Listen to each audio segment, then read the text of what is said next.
नमस्कार,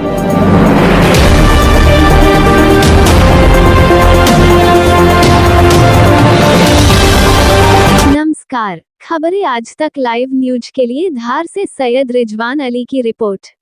धार शहर काजी का आरोप पुरातत्व विभाग माननीय उच्चतम न्यायालय और माननीय उच्च न्यायालय के आदेश की अवहेलना कर रहा है।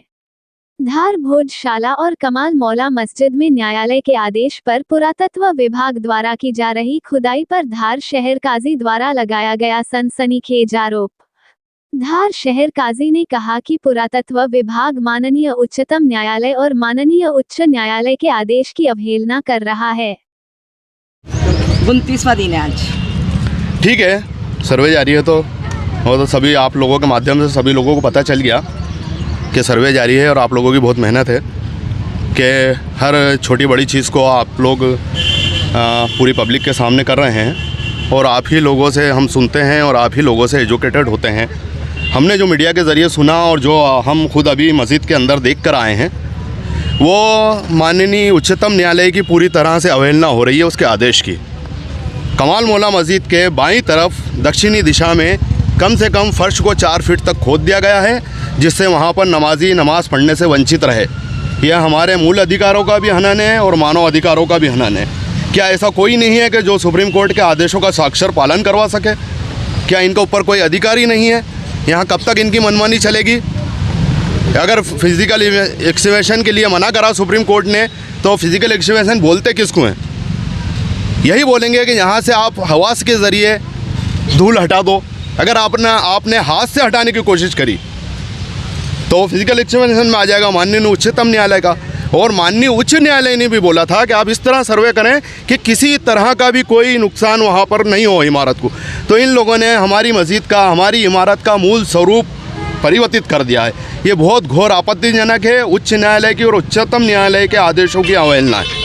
अच्छा, ये नमाज यहाँ पे कब से पढ़ी जा रही है? किस सदी से, किस ईस्वी से पढ़ी जा रही है? 1307 ईस्वी में ये मस्जिद बनी थी। 1307 ईस्वी से यहाँ पर निरंतर नमाज जारी है और हर चीज़ का हमारे पास रिकॉर्ड मौजूद है। और वो रिकॉर्ड सिर्फ हमारा जो रिकॉर्ड है वो तो है ही और गवर्नमेंट अप्रूव्ड रिकॉर्ड भी हमारे पास मौजूद है। आज में आप में से बाज़ पत्रकार जो लोग मेरे संपर्क में रहते हैं, मेरी बाइटें लेते रहते हैं, उन लोगों को मैं ये सब कागज़ दिखा भी चुका हूँ। वकार साहब, जैसे कि आप दावा कर रहे हैं कि इस भवन को नुकसान पहुंचा गया है, तो इसके लिए आगे आप क्या कार्रवाई? बिल्कुल, मेरे को हमने समाज को बोला है, समाज इसके लिए आगे शिकायत भी कर दी है। और मैं वो एक शिकायत अलग बात है, मैं ये बोलता हूँ कि जो सुप्रीम कोर्ट का आदेश आया जो लोग पालन नहीं कर रहे हैं तो क्या इनके ऊपर भी कोई अधिकारी है या नहीं है? मैं तो आप लोग चौथा स्तंभ है देश का। मैं आप लोगों के माध्यम से ही अपील करता हूँ कि माननीय उच्चतम न्यायालय खुद अपने आप इसका संज्ञान ले। क्या कोर्ट ऑफ कंटेम्प्ट करेंगे आप? कोर्ट ऑफ कंटेम्प्ट जो हमारे पक्षकार हैं, मैं ये नहीं बोलता कि कोर्ट ऑफ कंटेम्प्ट वगैरह की बात नहीं करता हूँ। मैं ये बोलता हूँ कि जो उच्चतम न्यायालय का आदेशों का जो उल्लंघन हुआ है उस पर इन पर ज़रूर कार्रवाई होना चाहिए।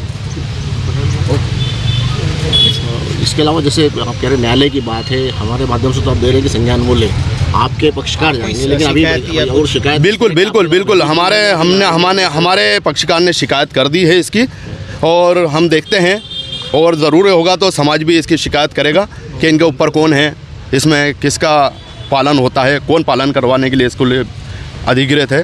बिल्कुल हम लोग उसमें शिकायत करेंगे। ठीक।